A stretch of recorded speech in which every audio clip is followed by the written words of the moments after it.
Doctor Sachin Raj అత్యాధునిక world class physiotherapy treatment తో అన్ని రకాల నొప్పులకు శాశ్వత పరిష్కారం.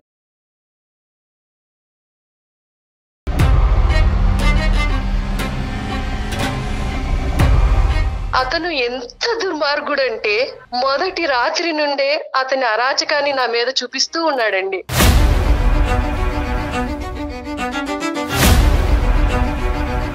ఎప్పుడైనా బయటికి తీసుకువెళ్ళినప్పుడు అండి, ఫంక్షన్లకి వాటికి వెళ్ళినప్పుడు వాళ్ళు చూడు ఎలా ఉన్నారో, వాళ్ళ సౌష్ఠవం చూడు ఎలా ఉందో.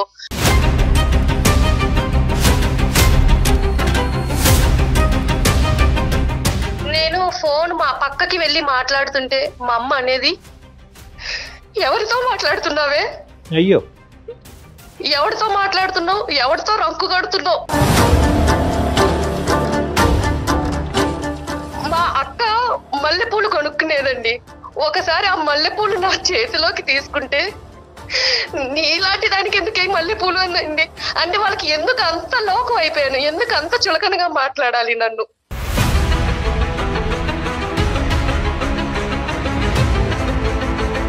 అన్న తల్లి నాన్న అయినా కానీ ఆమెమో ఆమె పద్ధతి వేరు, నన్నే చిత్రహింసలు పెడుతుంది.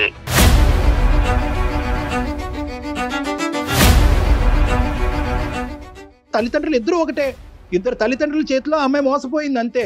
పోనీ అమ్మాయి కాళ్ళ మీద నిలబడుతుంది కదా, దానికైనా ఈయన సపోర్ట్ చేయొచ్చు కదండి.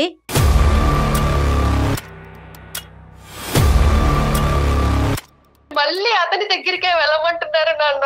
మరి మీరు ఏమన్నా న్యాయంగా ఉందా అసలు మీకు చెప్పండి.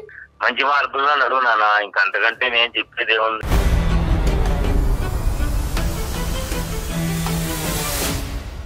మీరు నా కన్న తండ్రి, నా జీవితం ఇలా అయిపోయింది మీరు చూసిన సంబంధమే కదా నాన్న నేను చేసుకున్నాను. నాకు ఒక్కట చావు తప్ప ఏది కనిపించట్లేదు నాన్న.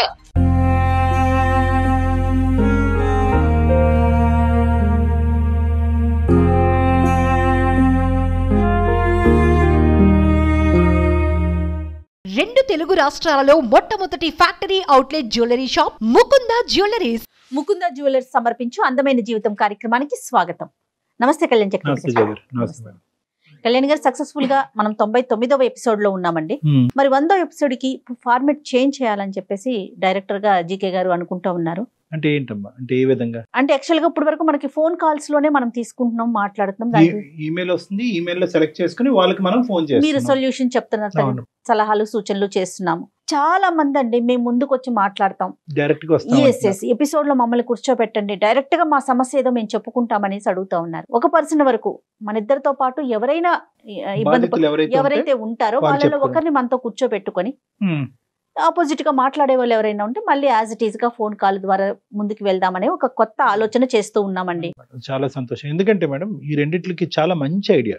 నెంబర్ 1 ఏంటంటే, మనం జీకే గారిని ఎంత కొనియాడినా తక్కువే. అవునండి. ఎందుకంటే ఈ 100 దగ్గర 100 ఎపిసోడ్స్ మనం సక్సెస్ఫుల్ గా చేసాము అంటే కనుక, అతను ఒక తట్టి మీద నిలబడి ఒక పట్టుదలతో ఒక ఆ గోల్ సాధనతో, అందులో కూడా ప్రత్యేకంగా ప్రేక్షకులకి చూడవలసింది ఏంటంటే కనుక, ఒక కేసుని సెలెక్ట్ చేసుకోవటం వెనకాతలో ఉండేటటువంటి ప్రయత్నం ఎంత ఉంటుందో అది మనం ఒక మాటలో చెప్పలేనండి. సో ఆ విధంగా మన డైరెక్టర్ గోపాలకృష్ణ గారికి 200 మార్క్స్ వేయచ్చు 100కి. మీరు ఏ విధంగా వీళ్ళు మనల్ని కాంటాక్ట్ చేయొచ్చు మేడం? ఒక వాట్సాప్ నెంబర్ ఇస్తున్నామండి, మన ఎపిసోడ్ లో కింద స్క్రోల్ అవుతూ ఉంటుంది. ఆ నెంబర్ కి కాల్ చేయొద్దండి దయచేసి. కాల్ కాకుండా జస్ట్ మీ ఆడియోని పెట్టండి చాలు. మీరు ఎలాంటి ప్రాబ్లమ్ ని ఫేస్ చేస్తున్నారు అనే దానికి సంబంధించి ఒక 4-5 లైన్లో ఒక ఆడియోని కనుక పంపించగలిగితే జీకే గారు అండ్ టీం మొత్తం స్ట్రీమ్ చేసుకోవటానికి, దాన్ని విని నెక్స్ట్ ప్రయారిటీ ప్రకారం ఇప్పుడైతే ఎలా చేస్తున్నామో అట్లానే యాజ్ ఇట్ ఈస్ గా ప్రయారిటీ ప్రకారం తీసుకుంటాం. వాట్సాప్ లో వాయిస్ మెసేజ్ పెట్టేస్తే చాలు. 101 నుంచి మనం ఆ కొత్త ఎపిసోడ్స్ స్టార్ట్ చేద్దామండి. అవి కూడా ప్రేక్షకులు ఆదరిస్తారని నేను అనుకుంటున్నాను. ఖచ్చితంగా కళ్యాణ్ గారి సలహాలు సూచనలు పాటిస్తారని కోరుకుంటున్నాను. మరి ఈ రోజు ఎపిసోడ్ స్టార్ట్ చేద్దామండి. తప్పకుండా. భారతి అని మెయిల్ చేశారండి ఆవిడ. ఫోన్ చేసేస్తానండి, ఒకసారి మాట్లాడదాము. తప్పకుండా. ఇంకా నాకు సొల్యూషన్ లేదు, పరిష్కారం లేదు అనుకున్నప్పుడు చావేనేమో. మనిషి కోరుకోంది ఏదన్నా ప్రపంచంలో ఉందంటే అది చావే మేడం. అది కోరుకో. భారతి గారు నమస్తే అండి. నమస్తే అండి, ఎవరండి మాట్లాడేది? నేను జయానండి, అందమైన జీవితం ప్రోగ్రామ్ నుంచి కాల్ చేస్తా ఉన్నాను. మీరు మెయిల్ చేశారు కదా. మేడం గారు మీరా అండి? నమస్తే అండి. చాలా చాలా సంతోషం అండి మీ నుంచి నాకు కాల్ వచ్చినందుకు. చాలా సంతోషం అమ్మా. కానీ నీ మెయిల్ చూసాక నాకైతే చాలా బాధ అనిపించింది. చాలా మంది డాక్టర్ గారు సలహాలు సూచనలు అడుగుతారు డాక్టర్ కళ్యాణ్ గారివి, కానీ మీరు మాత్రం చనిపోవటానికి మార్గాన్ని అడిగారు. నాకు చాలా చాలా బాధ అనిపించింది. ఫస్ట్ మీరు ముందు డాక్టర్ గారితో మాట్లాడండి. తప్పకుండా అండి. నమస్తే అమ్మా. నమస్తే డాక్టర్ గారు. ఇంతకీ మీ సమస్య ఏంటమ్మా? చెప్పండి, అసలు మీ గురించి ఒక్కసారి వివరించండి. నాకు పెళ్ళయి 11 సంవత్సరాలు అవుతోందండి. పుట్టింట్లో ఉన్నన్నాళ్ళు మేము 3 అమ్మాయిలము, 1 అబ్బాయి. నేను 2వ అమ్మాయిని. పుట్టింట్లో చాలా నాన్నగారు గవర్నమెంట్ ఉద్యోగం చేసేవాళ్ళు. ఇప్పుడు రిటైర్ అయ్యి ఏదో చిన్న జాబ్ చేసుకుంటున్నారు. అలాగే వాళ్ళు చెప్పినట్టుగానే వాళ్ళు చెప్పిన సంబంధాన్ని చేసుకున్నానండి. 1 అబ్బాయి. నిజంగా ఒక అమ్మాయి ఇంకొకరి జీవితంలోకి వెళ్తుంది అన్నప్పుడు ఎంత ఆనందంగా వెళ్తుందండి, ఎన్ని ఆశలతో వెళ్తుందండి. అందులోనూ పెద్దవాళ్ళు కుదిర్చారు అంటే మనకి తగ్గట్టుగానే వాళ్ళు చూసుంటారు కదా అన్న ఆనందంలోనే ఉంటుంది కదా అండి. అతను ఎంత దుర్మార్గుడు అంటే చాలా అండి, చాలా అంటే చాలా దుర్మార్గుడు. వాళ్ళకి చాలా వ్యాపారాలు ఉన్నాయి, రియల్ ఎస్టేట్ వ్యాపారాలు ఉన్నాయి. మంచి డబ్బున్న వాళ్ళు, పలుకుబడి ఉన్న వాళ్ళే, సంఘంలో పలుకుబడి ఉన్న వాళ్ళే. కానీ మనసులో మాత్రం క్రూరత్వం నిండిపోయిన వాళ్ళండి.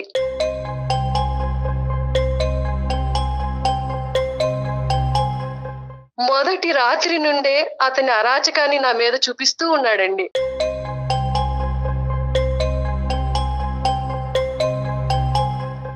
అయ్యో, మందు తాగి వచ్చి తాగుడు, సిగరెట్ కాలుస్తూ నన్ను ఒక యాష్ ట్రేగా యూజ్ చేసుకున్నాడు.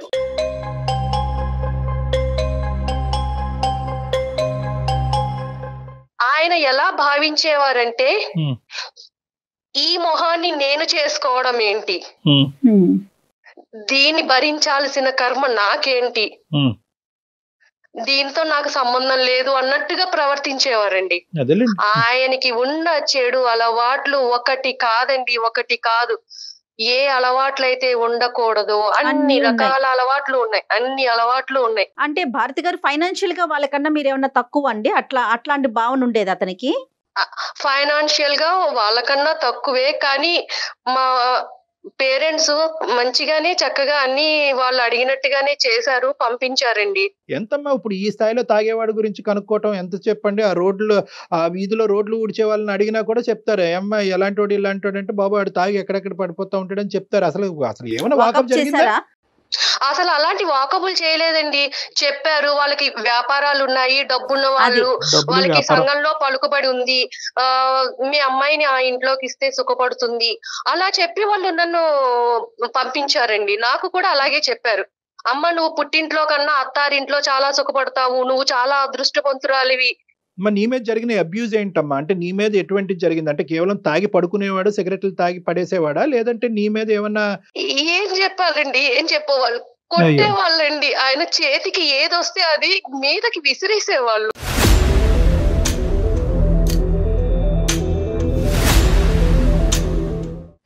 ఒక 3 ఏళ్ల తర్వాత నేను కడుపుతోటి ఉన్నానండి. ఆ దుర్మార్గుడితో ఒక బిడ్డకి తల్లినయ్యాను. ఆ టైంలో నాకు ఏమనిపించిందంటే అత్తారింట్లో ఉండటం కన్నా పుట్టింటికి వెళితే వాళ్ళ ఆదరణతో ఒక మంచి బిడ్డకి తల్లినవుతాను అని ఆలోచించి నేను పుట్టింటికి వెళ్ళిపోయానండి.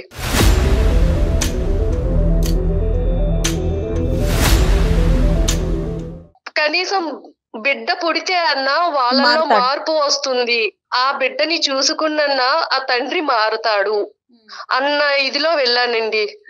వెళితే ఎప్పుడన్నా నేను మెసేజ్ పెట్టినా, ఫోన్ చేసినా అయిష్టతగా మాట్లాడేవారు. కానీ ఎలా ఉన్నావు, ఏంటి, తింటున్నావా, ఉంటున్నావా, అసలు పట్టించుకునేది లేదు.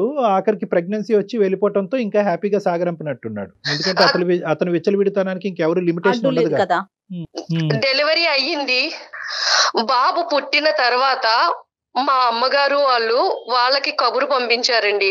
అవునా అని ఫోన్ పెట్టేశారండి.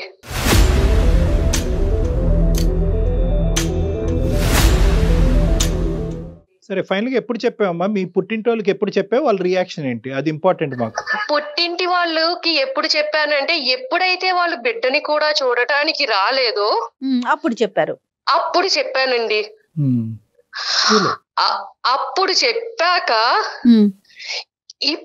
ఇప్పుడు అసలైన బాధ నాది మొదలైంది. ఇప్పుడు పుట్టింటి వాళ్ళకి నేను చులకనైపోయాను.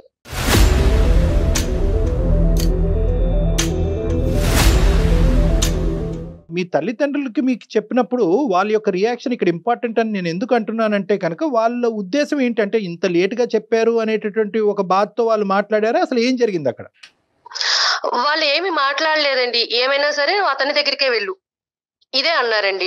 ఏది నీ కథ అంతా పూర్తిగా విన్నారా? పడినటువంటి హింస బాధ అంతా వివరంగా చెప్పిన తర్వాత కూడా అక్కడికి అన్ని చెప్పానండి, అన్ని చెప్పాను. అతను ఎలాంటి వాడు, నా అక్కలతోటి ఎదుటి స్త్రీలతోటి నన్ను ఎలా కంపేర్ చేసి నన్ను ఎంత అసహనంగా మాట్లాడేవాడు, అవన్నీ కూడా నేను వాళ్ళకి చెప్పాను. అంటే ఏంటండి అర్థం కాలేదు భారతి గారు, కొంచెం వివరంగా చెప్పండి. ఎప్పుడైనా బయటికి తీసుకువెళ్ళినప్పుడు అండి, ఫంక్షన్లకి వాటికి వెళ్ళినప్పుడు అక్కడున్న ఆడవాళ్లతోటి కంపేర్ చేసేవాళ్ళండి. వాళ్ళు చూడు ఎలా ఉన్నారో, వాళ్ళ సౌష్ఠవం చూడు ఎలా ఉందో.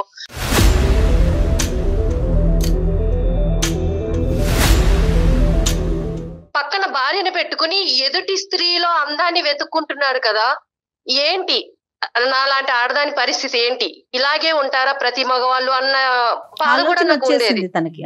సరే ఇక్కడ ఈ మీ ఆయన గురించి ఇంకా పూర్తిగా చాలా వివరంగా కులంకుశంగా చెప్పావమ్మా. అసలు మీ తల్లిదండ్రుల యొక్క రియాక్షన్ ఏంటి? వాళ్ళు ఏమన్నారు? చెప్తే వాళ్ళ రియాక్షన్ ఏంటంటే, మా నాన్నగారు అసలు ఏమీ మాట్లాడరండి, ఏమీ మాట్లాడరు. మా అమ్మగారు ఏం చెప్తే అది, మా అమ్మగారు ఎలా చెప్తే అలా, కూర్చోమంటే కూర్చుంటారు, నుంచోమంటే నుంచుంటారు. అంతా మా అమ్మగారి చేతుల్లోనే ఉందండి. మా అమ్మ, మా అక్క, మా పెద్ద అక్క, వాళ్ళకి ఇంకా చాలా చులకనగా ఉండి, నువ్వు వెళ్ళు, ఏదైనా సరే నువ్వు అక్కడే ఉండాలి, అతని దగ్గరే ఉండాలి, మేము చేసుకోవట్లేదు ఆ సంసారాలు, మేము లేము ఆ మొగుళ్ళతోటి అని చెప్పేసి అన్నారండి.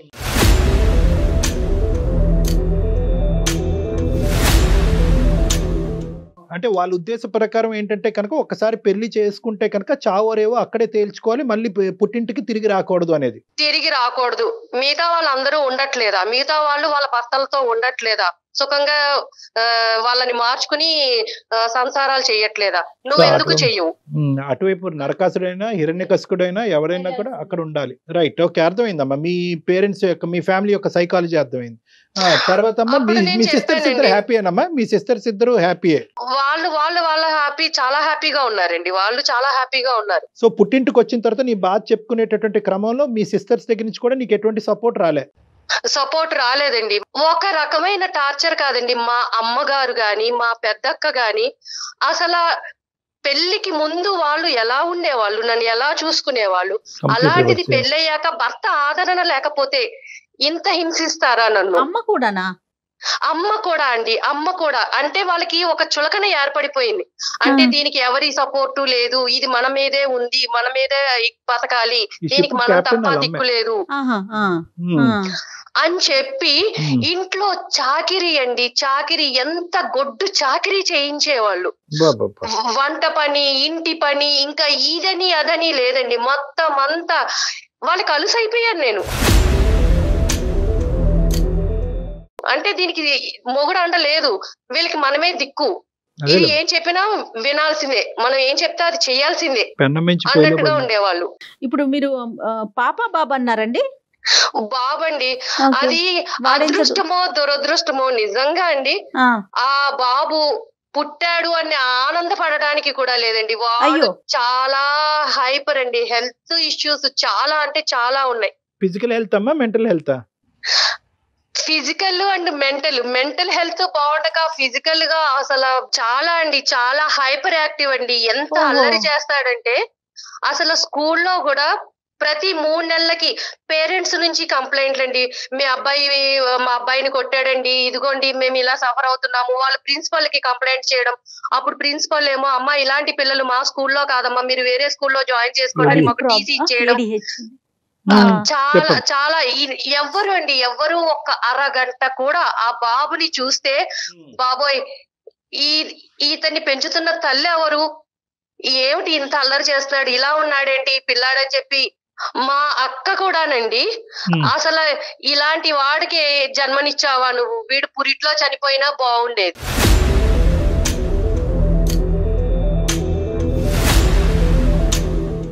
మా తమ్ముడండి మేనల్లుళ్ళు అంటే చాలా ఇదిగా ఉంటారు కదా, వాడు ఏదో అల్లరి చేస్తూ విరక్కొట్టాడని చెప్పి మా తమ్ముడు నన్ను కొట్టాడండి.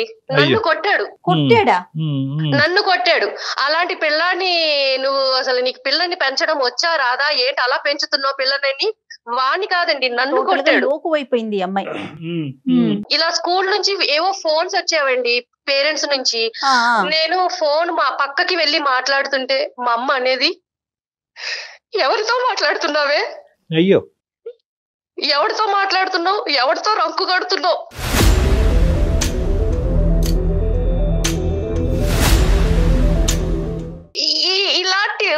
అలాంటి మాటలు మాట్లాడినప్పుడు ఒక ఆడదానిగా నేను ఎంత ఇదవుతానండి. మా అక్క మల్లెపూలు కొనుక్కునేదండి. ఒకసారి ఆ మల్లెపూలు నా చేతిలోకి తీసుకుంటే, నీలాంటి దానికి ఎందుకే మల్లెపూలు అందండి. అంటే నేను ఎందుకు పనికిరాని దాన్ని, అంటే వాళ్ళకి ఎందుకు అంత లోకం అయిపోయాను, ఎందుకు అంత చులకనగా మాట్లాడాలి నన్ను.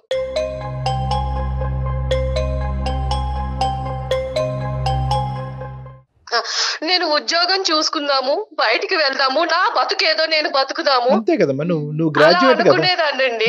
కానీ అన్ని దారులు మూసేశారండి, అన్ని దారులు మూసేశారు. బయట ప్రపంచం అంటే ఏమిటో తెలియకుండా చేసేశారు, నన్ను నిర్బంధించేశారు.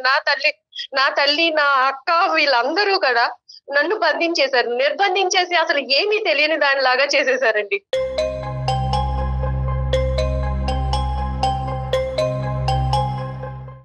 లేదండి, ఇవన్నీ నేను భరించలేనండి. నాకు చావు ఒక్కటే పరిష్కారం. నాకు నిజంగా చావు ఒక్కటే పరిష్కారం అండి. ఇటు పుట్టింటిని తట్టుకోలేను. కాదమ్మా భారతి, నువ్వు 1కి 10 సార్లు చావు చావు అంటున్నావు. నువ్వు ఉండగానే నీ కొడుకుని ప్రపంచం ఈ విధంగా ట్రీట్ చేస్తుంటే, నువ్వు చనిపోయిన తర్వాత వాడికి ఏమైనా దిక్కు మొక్కు ఉంటదమ్మా? వాడిని తీసుకెళ్లి ఒక పిచ్చి ఆసుపత్రిలో పడేసి జీవితాంతం నువ్వు ఇక్కడే సావరా అంటారు. లేదంటే ఏదో నేరం చేస్తే కనుక తీసుకెళ్లి జైల్లో పెట్టి అక్కడ జీవిత ఖైదీలాగా ఉంటాడు. అది తప్పు. ఒకటి at the end of the day ఒక తల్లి పాత్రలో నేను నిలబడినప్పుడు 6 అయినా 106 వాడి జీవితాన్ని చక్కదిద్దేంత వరకు నువ్వు చావు అనే పదం వాడకూడదు, ఎప్పటికీ వాడకూడదు. ఎవరు నీ తరపున మంచిగా మాట్లాడే వాళ్ళు ఒక్కరు లేరమ్మా. నువ్వు పెళ్లి కాకముందు అందరూ దేవతలు దేవుళ్ళు ఒక మంచి సంబంధం చూశారు కాబట్టి కళ్ళు మూసుకుని చేసుకున్నాను నువ్వు అంటున్నావు. ఏమైపోయారు ఈ దేవతలు దేవుళ్ళు ఇప్పుడు? నేను మా నాన్నగారితో మాట్లాడాలనుకుంటున్నానండి. మా నాన్నగారే ఈ సమస్యకి ఏమన్నా మాట్లాడతారేమో, నాకు సమస్య పరిష్కారం చూపిస్తారేమో. మాట్లాడిన మహానుభావుడు ఇప్పుడు మాట్లాడతాడమ్మా. 9 సంవత్సరాల తర్వాత ఈ హింసంతా కళ్ళెదురుగుంటా కూర్చున్నటువంటి మీ నాన్న ఇప్పుడు మాట్లాడతాడా నువ్వు అడిగితే? నీకు నమ్మకం నేను నిలదీయాలనుకుంటున్నానండి, మా నాన్నగారిని నిలదీయాలనుకుంటున్నాను. నిలదీసే ముందు ఒకసారి నిన్ను నువ్వు కూడా ప్రశ్నించుకో భారతి. ఇప్పుడు గ్రాడ్యుయేట్ చదువుకున్న పిల్ల, అతనితో బాధలు 3 ఏళ్లు పడి పుట్టింట్లో చెప్పలేదు. కనీసం బయటకు వచ్చి నీ కాళ్ళ మీద నువ్వు బతకలేవా? ఫ్రెండ్స్ గాని ఎవ్వరు లేరా భారతి? ప్రపంచంలో ఏమైపోయిందమ్మా? లేదండి, ఫ్రెండ్స్ తో గాని ఇరుగు పొరుగు వాళ్ళతో గాని నాకు ఎలాంటి సంబంధము లేదు. అసలు నాకు ఎవరితోటి కనెక్షన్ లేని ఇదిలో అయిపోయానండి. నన్ను అలా నిర్బంధించేశారు. లేదమ్మా, నువ్వు ఏంటంటే ఇప్పుడు పుండుమే కారం చల్లటం అనేటటువంటి అంశాన్ని నేను ప్రతిసారి నేను చిత్రీకరిస్తూ ఉంటాను. ఇక్కడ ఏంటంటే నువ్వు ప్రతి స్టెప్ కూడా స్లో అమ్మా, ప్రతి స్టెప్ స్లో. ఒకటి ఏంటంటే ఐదర్ అవతల వాళ్ళ గురించి సాక్రిఫైస్ చేస్తావు. మొగుడు శాడిస్ట్ అయినా కూడా కొడుకుని ఇస్తే కనుక వాడు దేవుడు అయిపోతాడని అనుకున్నావు. తల్లిదండ్రులకు చెప్తే వాళ్ళు బాధపడతారు అనుకున్నావు. మళ్ళీ అక్కడ కంగు తిన్నావు. మీ తల్లిదండ్రులు వాళ్ళు ఏంటంటే కంప్లీట్ గా రివర్స్ పిక్చర్ చూపెట్టి వాడికి మించినటువంటి శాడిస్ట్ లాగా ఏమనుకోవద్దు, వాడికి మించిన శాడిస్ట్ లాగా వీళ్ళు తయారయ్యారు. ఎక్కడ కూడా పుట్టింటి వాళ్ళు ఇలా రియాక్ట్ అవుతారని మనం అనుకోలేదు. దానికి తోడు ఏంటంటే ఎప్పుడైతే నీ కొడుకు ఇలా పుట్టాడో నీకేంటంటే అన్ని ద్వారాలు మూసిపోయినాయి, నాకు ఇంకో జీవితం లేదని చెప్పి నువ్వు ఫిక్స్ అయిపోయావు. ఇప్పుడు నాకు కావాల్సింది ఏంటంటే మీ తండ్రి గారిని నిలదీయాలి, అడగాలి అని అనుకునేటటువంటి మీ ఆలోచన వెనకాతల నెంబర్ 1, ఈ రోజు మీరు మాకు ఎలా చేసి మాట్లాడుతున్నారు? ఇప్పుడు ఎక్కడున్నారు మీ అమ్మాళ్ళు అందరూ? అంటే ఇంతకాలం మా అమ్మగారు వాళ్ళ అమ్మగారికి బాలేదు అంటే వేరే ఊరు వెళ్ళారండి. అమ్మమ్మకి బాలేదు, అయితే ఆవిడ కాలం చేశారు. ఇంకొక 11 రోజుల వరకు వాళ్ళు రారు. నా సమస్యకు కూడా ఒక పరిష్కారం దొరుకుతుందని ఇమీడియట్ గా నేను మీకు మెయిల్ చేశానండి. సంతోషం అమ్మా, అక్కడ వరకు సంతోషం. మీరు అసలు ఏం ఎక్స్పెక్ట్ చేస్తున్నారు? నాన్నగారితో మాట్లాడాలని అంటున్నారు, మెయిల్లో కూడా చూసాను నేను నేను. నాన్నగారితో మాట్లాడాలండి. నా సమస్యకి పరిష్కారం నాన్నగారే చెప్తారా, డాక్టర్ గారే చెప్తారా? కానీ నన్ను ఈ చిక్కుల వలయం నుంచి, ఈ సమస్యల నుంచి నన్ను బయట పాడేయండి. భారతమ్మ, ఒక్కటి తల్లి, ఎవడి జీవితం నుంచి బయట పడేయలేడమ్మా. మన జీవితానికి సంబంధించినటువంటి నిర్ణయం మనం తీసుకోవాలి. మేము కేవలం మెంటర్స్ మాత్రమే. కొద్దిగా టార్చ్ లైట్ వేస్తాం, ఆ చీకటిలోంచి మీరు నడుచుకుంటూ వెళ్ళాలి. టార్చ్ లైట్ మాత్రమే. అయినా సరే మీ తండ్రిని కొన్ని ప్రశ్నలు అడుగుదామని అనుకుంటున్నావు కాబట్టి అతనితో మాట్లాడి. ఎక్కడున్నాడో మాత్రం? నాన్నగారు బయటికి వెళ్ళారండి, ఆయన ఉద్యోగం చేస్తారని చెప్పాను కదా, అక్కడికి వెళ్ళారండి. అలాగే మీ సమస్యకు ఒక పరిష్కారాన్ని నిర్ణయించుకోండి. ఆయన నిలదీస్తారు. నిలదీస్తే ఏమవుతుంది? మీ కడుపు మంట చల్లారుతుంది, అంతే. నెక్స్ట్ ఏంటి అది కూడా ఆలోచించండి, అంతే కదా కళ్యాణ్ గారు? అంతే అంతే అంతే. మరి మాట్లాడదామండి. ఎట్లా లైన్ కలుపుతారా భారతి గారు మీరు? నేను నాన్నగారికి ఒకసారి కాల్ చేస్తానండి. అమ్మాయికి ఏంటంటే జయ గారు, మనం ఈ రోజు ఇలా మాట్లాడేటప్పటికి అమ్మాయికి ఒక ధైర్యం వచ్చింది. ఇప్పుడు స్టార్ట్ అయింది అమ్మాయి జీవితంలో. ఏంటంటే నెంబర్ 1, ప్రశ్నించాలి, అడిగి కారణాలు తెలుసుకోవాలి, తర్వాత సమస్యకి పరిష్కారం ఎత్తుక్కోవాలి. సహజంగా మనిషి యొక్క మానసిక పరిస్థితి తెలియదు, ప్రశ్నలకి బదులు కావాలి. సమస్య పరిష్కారం ఎత్తుక్కుంటే ఎత్తుకోరు. అదే నమ్ముతాను, అందరికి అదే నమ్మకాన్ని ఇస్తూ ఉంటాను. మన థింకింగ్ లైన్ మారాలి. హలో, ఏంటమ్మా? ఏం చేస్తున్నావు నాన్న? ఏం చేస్తున్నానమ్మా, ఇప్పుడు ఉండే కష్టాలే. నాన్న, నా పరిస్థితి నువ్వు చూస్తున్నావా నాన్న? ఇంట్లో పరిస్థితి నీకు అర్థమవుతుందా నాన్న?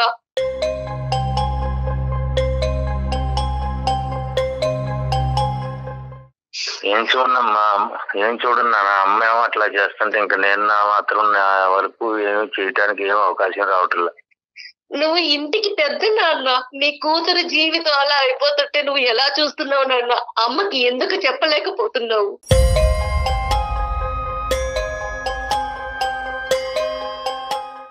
మీ అమ్మ పెట్టే చిత్రహింసలకి నేను చెప్పినా గానీ వినటం లేదు, చెప్పేటంత అవకాశమే ఇవ్వటం లేదు నాన్న. మీరు అలా అంటే కుదరదు నాన్న. నా సమస్యకి పరిష్కారం చెప్పాలి. మీరు నా కన్న తండ్రి. నా జీవితం ఇలా అయిపోయింది, మీరు చూసిన సంబంధమే కదా నాన్న నేను చేసుకున్నాను.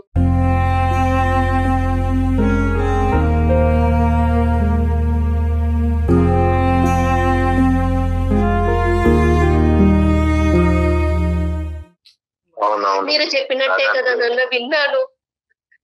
మీ కళ్ళ ముందు జీవితం ఇలా అయిపోతుంటే మీరు ఎలా చూస్తున్నారు నాన్న?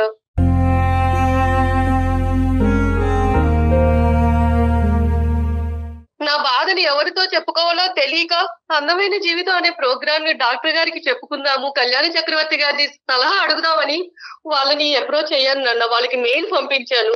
ఈ సమస్యల నుంచి నన్ను ఎలాగైనా సరే మీరు బయట పడేయాలండి. నాకు ఒక్కట చావు తప్ప ఏది కనిపించట్లేదు నాన్న.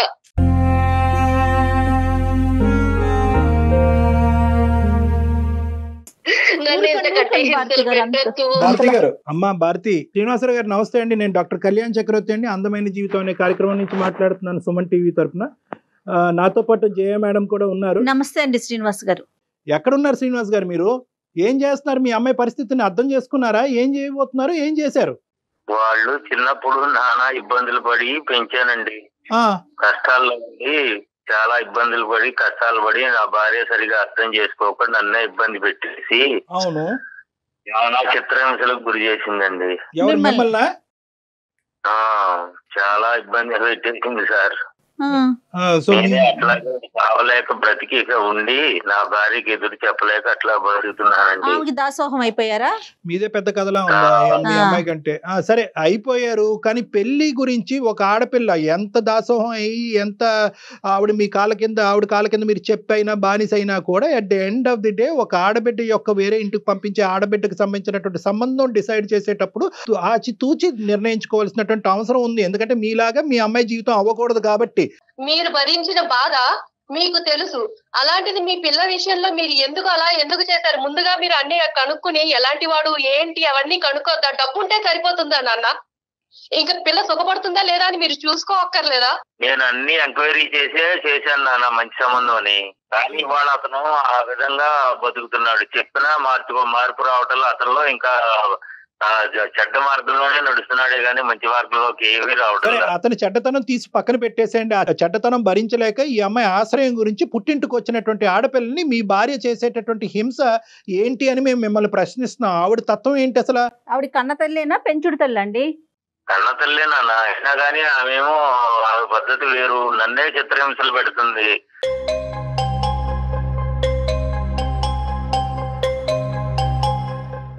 గ్యాస్ స్టవ్ మీద శారీ వేసేసి నేను చచ్చిపోతానని అంటుంది. అయినా నేను ఎదురు చెప్పలేక నేను బ్రతుకుతున్నా.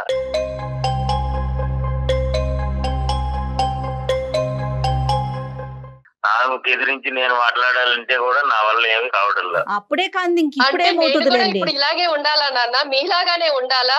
మరి ఇప్పుడు ఈ పిల్ల పరిస్థితి మీలాగానే చావో బతుకో సైలెంట్ అయిపోయి అక్కడే బతకాలా? వెళ్ళిపోమంటారా ఏంటి నాన్న?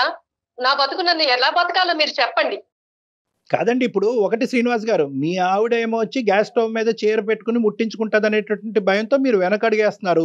ఇప్పుడు అదే మాట మీ కూతురు అంటుంది, నేను బ్రతకాలా చచ్చిపోవాలా, ఒక పక్క నుంచి వాడు ఒక హైపర్ యాక్టివ్ కిడ్ పట్టుకుని వాడిని భరించలేక అన్ని అవమానాలు భరించలేక నేను చచ్చిపోవాలని అని అనుకుంటే మాకు ఫోన్ చేసింది ఈ రోజు మీ అమ్మాయి. మీ కూతురికి ఏం సమాధానం చెప్తామో చెప్పండి ఒకసారి. వాడిని కేటలేసి మంచిగా బతికేది మొత్తం చెప్పాలి ఇంట్లోనే, వాళ్ళ ఇంట్లోనే. ఇంకా అంతకంటే చెప్పేది ఏముంది ఇంకా? అయ్యో రామా,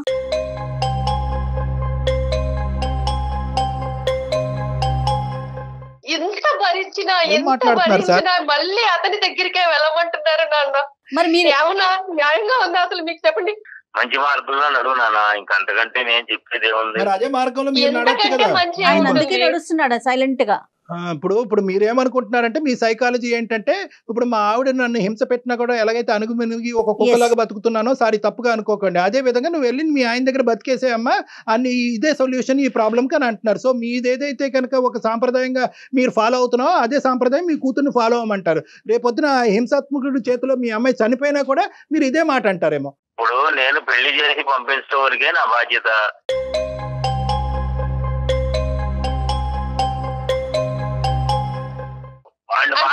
దులిపేసుకున్నారా నాన్న? పెళ్లి అయిపోయిన తర్వాత చేతులు దులిపేసుకున్నారా మీరు అసలు?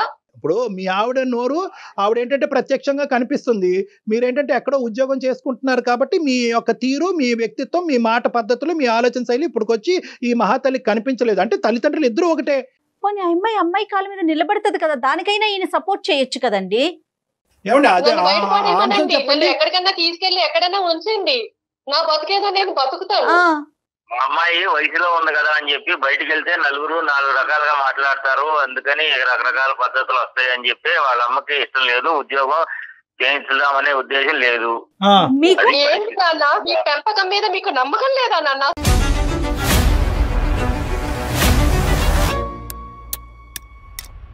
ఇప్పుడు చచ్చిపోవాలి మీ అమ్మాయి నిజంగా. ఇప్పుడు ఇప్పుడు ఇప్పుడు ఏదైతే కనుక కన్న తల్లిదండ్రులు మీరు ఈ విధంగా మీ కన్న కూతురు గురించి మాట్లాడుతున్నారో ఇప్పుడు నిజంగా మీ అమ్మాయి చచ్చిపోవాలన్నమాట. మీ బిడ్డ మీద మీ నమ్మకం లేదండి, ఆ అమ్మాయి క్యారెక్టర్ గురించి మీరు మాట్లాడుతున్నారా ఈ రోజు? వాళ్ళు చక్కగానే ఇంట్లో బతుకుతానంటున్నారు కదా, ఇంట్లో ఉండి ఏమైంది? బయటికి వెళ్ళి 4 రకాల 4 మాటలు అనిపించుకునే దానికంటే ఇంట్లో అంత గొప్పగా ఉందండి మీ ఇంట్లో. చూస్తున్నారు కదా, దాన్ని చక్కగా ఉండడం అంటారా? చెప్పండి. వాళ్ళ ఫ్యామిలీ మెంబర్స్ తో మాట్లాడారా? వాళ్ళ పెద్దవాళ్ళతో ఏమన్నా మాట్లాడారండి శ్రీనివాస్ గారు? మాట్లాడాము సార్, మాట్లాడాము, అన్ని అయినాయి. ఏమన్నారండి? ఏం చెప్పాడు అతను? వాడేమో వాడి పద్ధతిలో వాడు నడుస్తాడు, అల్లుడు గాడు. మా అమ్మాయినేమో చిత్రహింసలు పెడతారు, మా ఆవిడేమో నన్ను పెట్టిన దానికంటే ఎక్కువగా మా అమ్మాయిని కూడా పెడుతున్నారు అక్కడ. అన్ని తెలుసు మీకు. అంతేగాని కనీసం వాళ్ళు ఒక ఫ్యామిలీ పద్ధతిగా కావాలని పెళ్లి చేసుకున్నాము, ఇంట్లో ఉంచుకుని వేరే ఫ్యామిలీ గురించి ఎందుకు మాట్లాడతామండి? అత్తింట్లో నరకాన్ని అనుభవిస్తూ పుట్టింటికి వస్తే కనుక అక్కడ మించిన నరకాన్ని మీ ఆవిడ చూపెట్టింది సొంత కూతురికి. అంటే వాళ్ళ పెంపకం మీదే వాళ్ళకి నమ్మకం లేదు. ఇక్కడ నాకు అదే అర్థమైంది. ఒకటే ఇంకా అమ్మ, ఇది ఈ స్టోరీని ఇక్కడ క్లోజ్ చేయాలి Bharati. All doors are close. నా అనేటటువంటి మనుషుల్ని నమ్ముకుని నువ్వు బ్రతకాలి అనుకుంటే కనుక నువ్వు బ్రతకలేవు. నిన్ను నువ్వు నమ్ముకుంటేనే బ్రతకగలవు అనేటటువంటిది ఈ రోజు మీ నాన్న మాట ద్వారా మనకి ఇక్కడ అర్థమైంది. నేనేదో ఇతను పొడి చేస్తాడని చెప్పి ఫోన్ కలపండి అని నేను అన్నాను. నాకు తెలిసి ఇతని క్యారెక్టర్. అమ్మ భారతి చెప్పండి. రైట్, చెప్పండి. ఇప్పుడు నువ్వే నీ కౌన్సిలర్, నువ్వే నీ డాక్టర్, నీ మనోధైర్యమే నీ శక్తి. ఈ రోజు నీకంటూ ఒక బిడ్డ ఉన్నాడు, ఆ బిడ్డ పరిస్థితి కూడా అంత బాలేదని అంటున్నావు. నీ జీవితాన్ని నువ్వు పోషించుకుంటూ వాడిని కూడా కాసుకోవటం అనేది కష్టం కాబట్టి ఈ దారి చెప్తున్నాను. ప్రధానంగా ఏంటంటే నిన్నెవ్వరు ఏ తలుపులు మూయలేదు, ఎవరు నిన్ను ఆపలేరు. నువ్వు బయటకు వచ్చి నీ కాళ్ళ మీద నువ్వు నిలబడేటటువంటి ప్రయత్నం నువ్వు చేయాలి. అదొకటే ఈ సమస్యకి పరిష్కారం. బయట ప్రపంచం అసలు ఎలా ఉంటుందో మర్చిపోయానండి. 12 ఏళ్ళు అవుతుంది బయట ప్రపంచంతో సంబంధాలు తెగిపోయి. ఇన్ని రోజులు నువ్వు ఏం చేసావంటే కనుక నాకందరూ ఉన్నారు, ఈ అందరూ మారితే కనుక అక్కడ మొగుడు మారుతాడన్నావు, మారలేదు. తల్లి మారుతాడన్నావు, మారలేదు. తమ్ముడు మారుతాడన్నావు, మారలేదు. అక్క చెల్లి మారుతా, మారలేదు. ఈరోజు మీ నాన్న మారుతాడని చెప్పి మాకు ఫోన్ చేసాం, మీ నాన్న కూడా మారలేదు. నాకు అలవాటు లేదండి, నాకు ఎవరు లేరు అండి అనేటటువంటిది కాదు. మీకు మేము ఉన్నాం. మీరు అంత మాట అన్నారు, మీరు నాకు అంత మోరల్ సపోర్ట్ ఇచ్చినప్పుడు నేను తప్పకుండా ఒక స్టెప్ తీసుకుంటాను. మా అమ్మగారు వాళ్ళు వచ్చే లోపు నేను ఎలాగైనా సరే నేను ఆ ఇంటి నుంచి బయటపడి నా కాళ్ళ మీద నేను నిలబడాలండి. ఎస్, నీ క్వాలిఫికేషన్ బట్టి అమ్మ ఇది అంత ఈజీ ప్రయాణం కాదు. నువ్వు అన్నట్టుగానే ఏంటంటే ఇప్పటి వరకు అక్కడే ఉంటూ అదే కుంపట్లో ఉంటూ ఆ విధంగానే బ్రతికి బయట ప్రపంచాన్ని అంతా నీకు నువ్వుగా కట్ చేసేసుకున్నావు చూడు. ఇప్పుడు బయట ప్రపంచంలోకి వచ్చి నీ కాళ్ళ మీద నిలబడటం అనేటటువంటిది అంత ఈజీ అయితే కాదు అని చెప్పి నువ్వు నరకం అనుభవించే అంత కష్టం కూడా కాదు. యాజ్ ఏ సైకియాట్రిస్ట్ నేను ఏమంటున్నానంటే నీ కొడుక్కి మంచి రీహాబిలిటేషన్ సెంటర్లో పెట్టిద్దాం, ఫ్రీగా పెట్టిద్దాం. ఏదన్నా అట్లీస్ట్ నువ్వు ఏంటంటే నీ కాళ్ళ మీద నువ్వు నిలబడేంత వరకు ఆ రీహాబిలిటేషన్ సెంటర్కి ఏదైనా నువ్వు పే చేసేంత వరకు నీకు ఫ్రీగా మేము సపోర్ట్ ఇవ్వడానికి ట్రై చేస్తాం. ఓకే, ఆ అబ్బాయికి ప్రధానంగా ఏంటంటే మీ అందరు గొడవల వల్ల ఏంటంటే వాడు నెగ్లెక్ట్ అయిపోతున్నాడు. 12-13 సంవత్సరాల తర్వాత ఇటువంటి పిల్లలు మారేదానికి అవకాశం ఉండదు. వాళ్ళు ఇంకా హింసాత్మకమైనటువంటి దారిలోకి వెళ్ళిపోతారు. కాబట్టి ఈరోజు నీ సమస్య ఒక ఎత్తు అయితే కనుక వాడిని బాగు చేయడం అనేది కూడా ఇంకో ఎత్తు. సో వాడికి ఇంకా 9 years అంటున్నావు కాబట్టి నెక్స్ట్ 3 years మనం వాడి యొక్క జీవితం ఒక గాడిలో పెట్టడానికి మనం అందరం యుద్ధం చేయాలి. ఆ సపోర్ట్ లో మేము కూడా ఉంటాం, జయ గారు కూడా ఉంటారు, సుమన్ టీవీ వాళ్ళు తప్పకుండా ఉంటుందండి. అందులో అసలు ఎటువంటి సందేహం లేదు. చాలా సంతోషం అండి, చాలా మనోధైర్యాన్ని ఇచ్చారు నాకు. ఇది అయిపోయిన తర్వాత నేను మీతో ఒకసారి పర్సనల్ గా మాట్లాడతాను భారతి గారు. ఏం చేద్దాం, ఎలా చేద్దాం, మీ క్వాలిఫికేషన్ కి తగినట్టుగా ఎలాంటి పని దొరుకుతుంది, ఇవన్నీ మనం ఆలోచిద్దాము. మీరు అన్నట్లుగా అమ్మ వాళ్ళు వచ్చేలోపు ఒక నిర్ణయం తీసుకోండి, అవసరమైతే ఒక కంప్లైంట్ పెట్టేసేయండి. అంతేనా కళ్యాణ్ గారు? అంతే. ఎస్, ఓకేనమ్మా, ధైర్యంగా ఉండండి. సూపర్ సూపర్, ధన్యవాదాలండి డాక్టర్ గారు. చాలా సంతోషం అండి మీతో మాట్లాడాక, నాకు చాలా హ్యాపీగా ఉందండి. ఆల్ ది బెస్ట్ అమ్మా, will be in touch with you. ఓకేనండి, థ్యాంక్ యూ అండి. Right sir. ఎలా మొదలైంది, ఎలా ఎండ్ అయింది చూడండి కళ్యాణ్ గారు. అమ్మాయికి ఏంటంటే అది నేను ఇందాక అన్నాను కదా స్టార్టింగ్ లో, కొన్ని ప్రశ్నలకు ఆ అమ్మాయికి బదులు దొరికేంత వరకు ఈ అమ్మాయి నెక్స్ట్ అడిగేయదు అని చెప్పి నేను స్టార్టింగ్ లో చెప్పాను. ఇప్పుడు ఆ సమాధానానికి తనకు దొరికింది. అంటే మా నాన్న మారుతాడేమో, మా నాన్న ద్వారా నేను ఇంట్లోంచి బయట పడచ్చేమో అనేటటువంటి ఆలోచనని ఇప్పుడు ఆ అమ్మాయికి ఏమర్థమైందంటే కనుక మా నాన్నగారు తలుపేసుకుని అతని స్వార్థం చూసుకుంటున్నాడు తెలిసింది కాబట్టి ఇప్పుడు నెక్స్ట్ అడిగేయడానికి ఆ అమ్మాయి రెడీ అయింది. రైట్ అండి, ఎపిసోడ్ అయిపోయినాక నేను ఒకసారి పర్సనల్ గా తనతో మాట్లాడతాను, మీకు అప్డేట్ చేస్తాను. తప్పకుండా జయ గారు. Right, thank you so much అండి. నమస్తే. 2 తెలుగు రాష్ట్రాలలో మొట్టమొదటి factory outlet jewellery shop Mukunda jewelleries.